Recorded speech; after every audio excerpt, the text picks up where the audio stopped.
Puji Tuhan, Shalom jemaat yang dikasihi Tuhan. Haleluya. Kita akan mendengar renungan firman Tuhan. Namun sebelumnya mari kita berdoa. Kami bersyukur untuk kasih-Mu yang besar. Untuk waktu ini kami dapat mendengar firman-Mu, merenungkannya. Tolong kami Roh Kudus, supaya kami tidak hanya mendengar, tapi kami mengerti, bahkan kami melakukan firman-Mu dengan setia. Terima kasih. Puaskan jiwa kami yang haus akan firman-Mu. Kuatkan roh kami dan tubuh kami semakin sehat untuk Tuhan. Kami sambut firman-Mu dalam nama Tuhan Yesus. Haleluya. Amin. Jemaat yang dikasihi Tuhan, hari ini saya akan bagikan renungan dengan judul Hidup Orang Arif. Judulnya Hidup Orang Arif. Di dalam Efesus pasal 5 ayat 15 sampai dengan 17. Dikatakan demikian. Karena itu perhatikanlah dengan saksama bagaimana kamu hidup. Janganlah seperti orang bebal, tetapi seperti orang arif, dan pergunakanlah waktu yang ada, karena hari-hari ini adalah jahat. Sebab itu janganlah kamu bodoh, tetapi usahakanlah supaya kamu mengerti kehendak Tuhan. Kata arif yang tadi ya, dalam Efesus pasal 5:15, jangan seperti orang bebal tetapi seperti orang arif. Kata arif itu di dalam bahasa Inggrisnya wise atau bijaksana.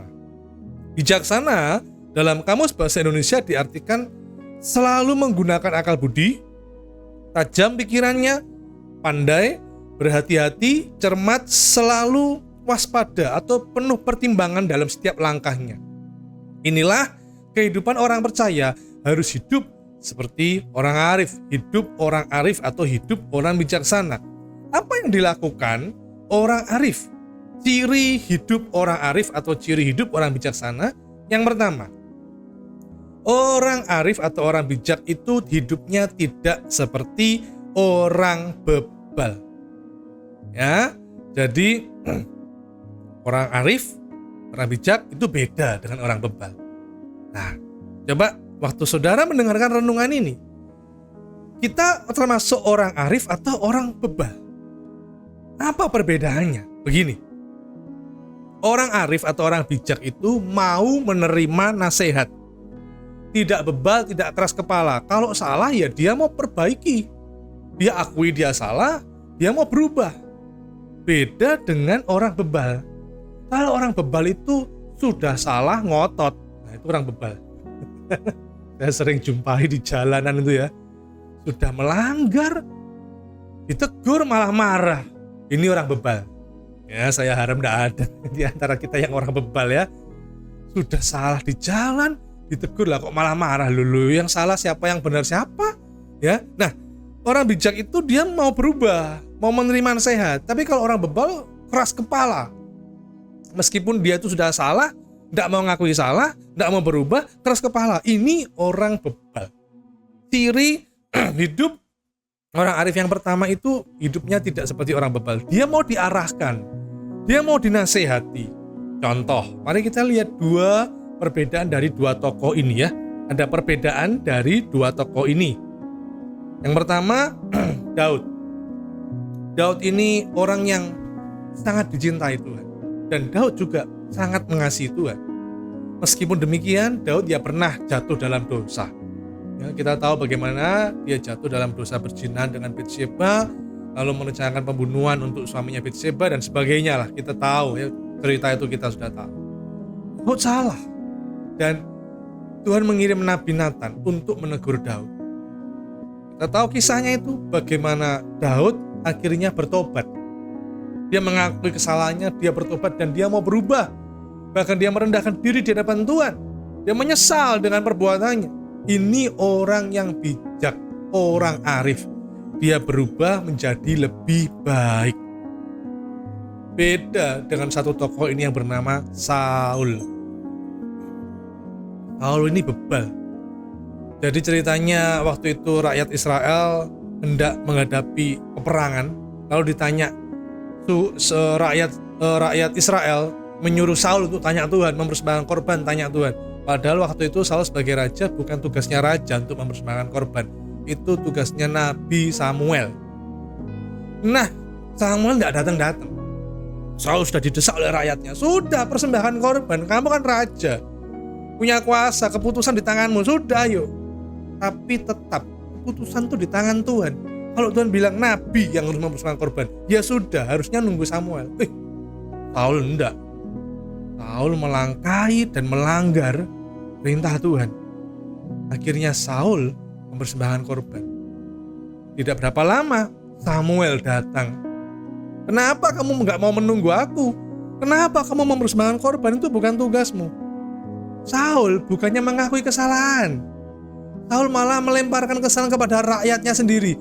Ini loh, aku didesak-desak oleh rakyat Israel ini. Lihat, orang bebal itu tidak mau mengakui salah dan juga akhirnya tidak mau berubah. Sejak saat itu Roh Tuhan undur dari Saul. Karena Saul orang yang tidak mau berubah. Dituntun, dinasehati, dipimpin tidak mau. Dan di hari-hari berikutnya Saul mengalami banyak masalah. Dirasui roh jahat dan sebagainya. Peperangan demi peperangan dia mengalami kekalahan. Wah, banyak sekali hidupnya hancur, saudaraku ya. Hancur. Kenapa? Karena orang bebal ya memang demikianlah hidupnya. Pasti akan hancur. Saudara dikasihi Tuhan.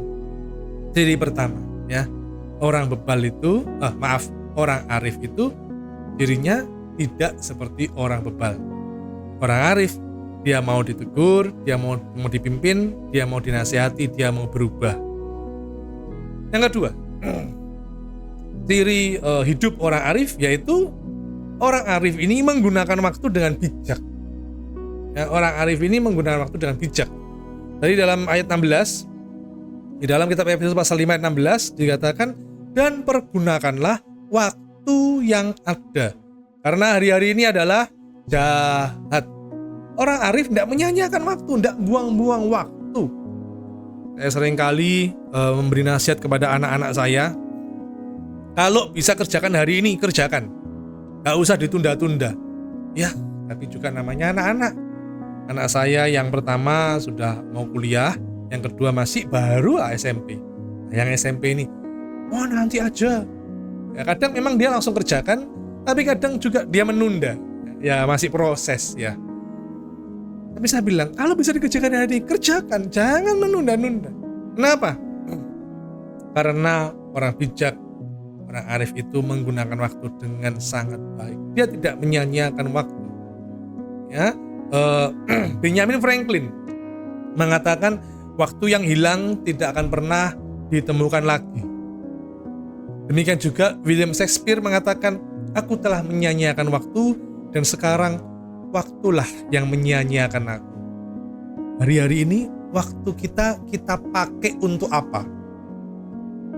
Anak-anak muda, apakah waktunya dipakai untuk mager, untuk melakukan hal-hal yang tidak ada gunanya, untuk melihat hal-hal yang tidak pantas, untuk sebuah kesenangan duniawi, atau apa?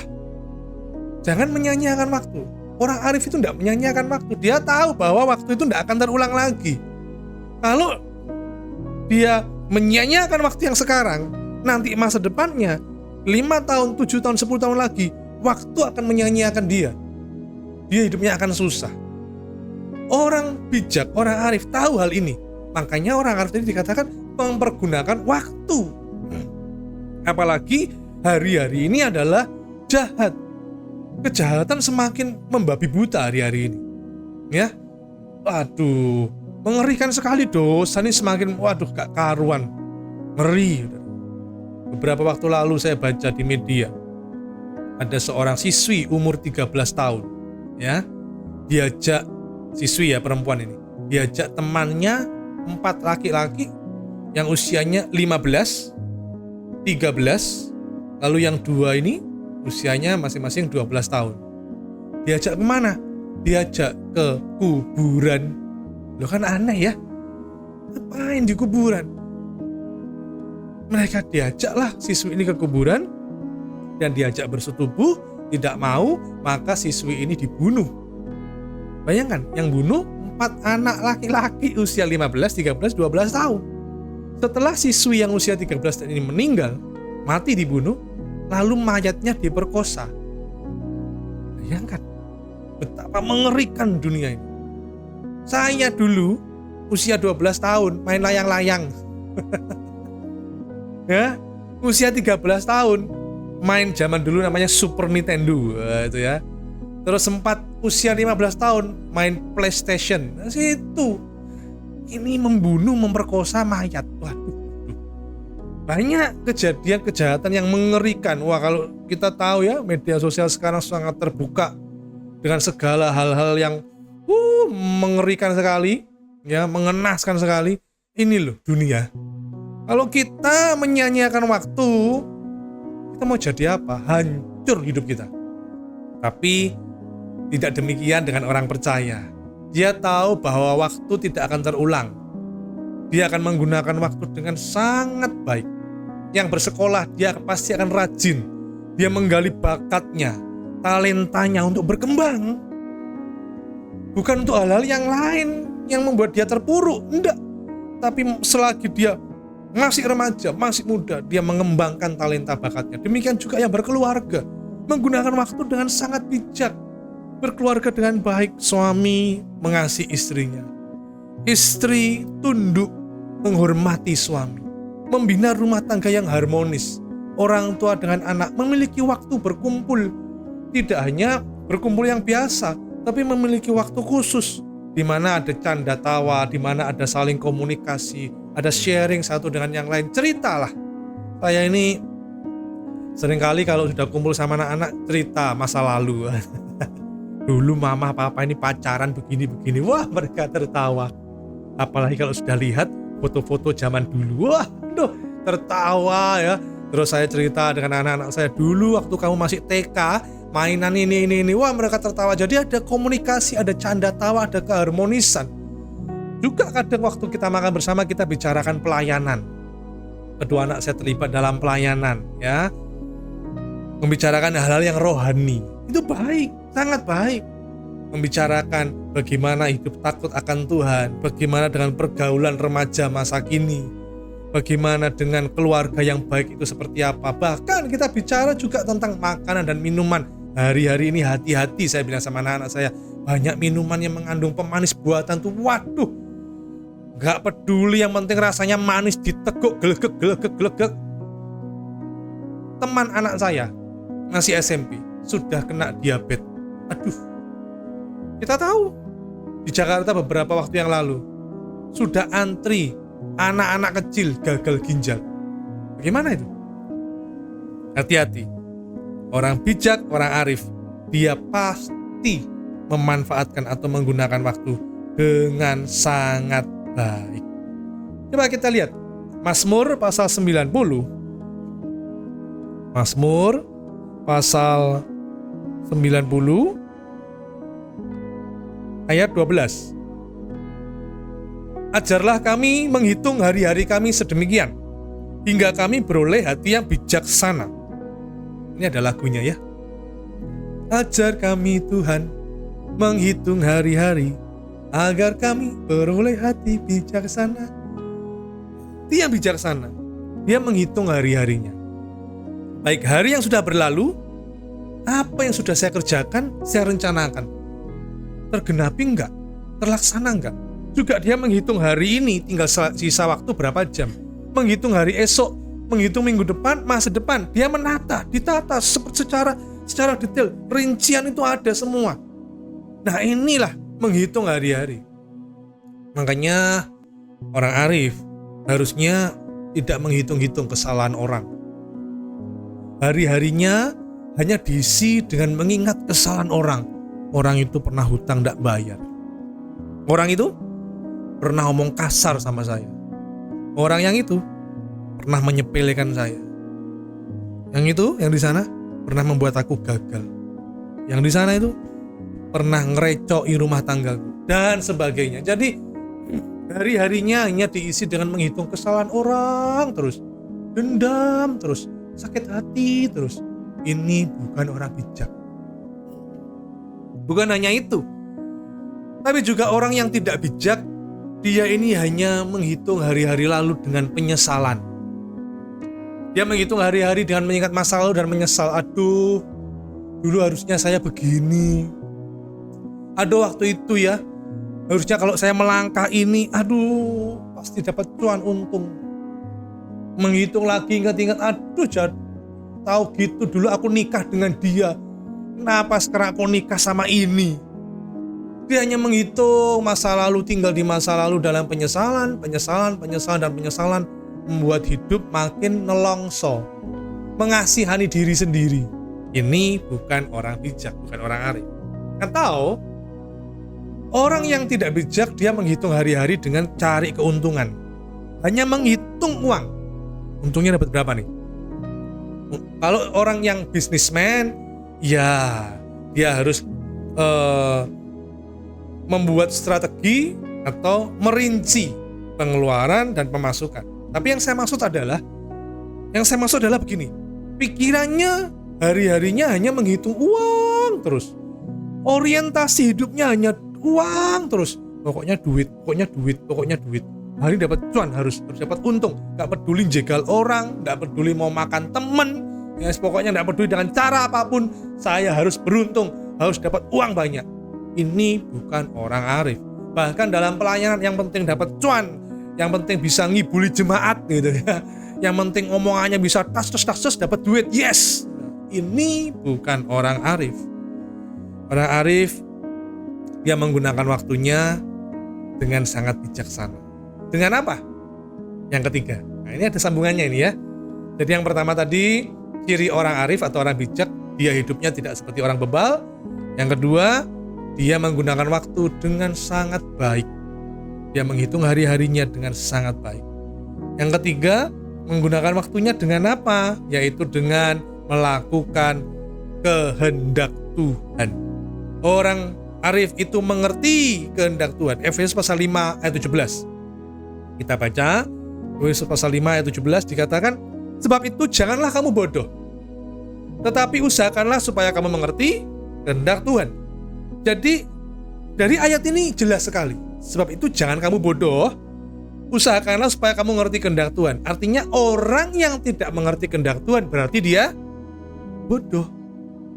Simpel sekali bukan? Dikatakan jangan kamu bodoh, tetapi usahakanlah supaya kamu mengerti kehendak Tuhan. Mengerti kehendak Tuhan. Berarti kalau kita tidak mengerti kehendak Tuhan, kita dikatakan bodoh.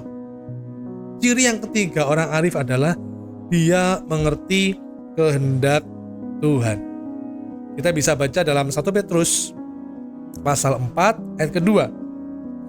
1 Petrus pasal 4 ayat yang kedua. Supaya waktu yang sisa jangan kamu pergunakan menurut keinginan manusia, tetapi menurut kehendak Allah. Jangan waktu yang sisa. Ya kita tidak tahu ya waktu sisa kita berapa di bumi ini. Jangan bilang saya masih muda Pak, waktu saya banyak. Oh belum tentu. Ya bisa jadi waktumu tinggal 1 hari. Besok tiba-tiba ada sesuatu terjadi, bisa jadi loh. Ya, ada juga yang sudah tua gitu ya. Aduh, aku sudah tua sekali tapi kok tidak dipanggil-panggil pulang ke surga sih. Waktunya masih lama. Kita tidak tahu kan waktu sisa itu berapa. Tapi yang pasti namanya sisa juga tidak banyak. Nah pertanyaannya, waktu yang sisa kita gunakan untuk apa? Firman Tuhan mengatakan 1 Petrus pasal 4 ayat 2, jangan kamu pergunakan menurut keinginan manusia.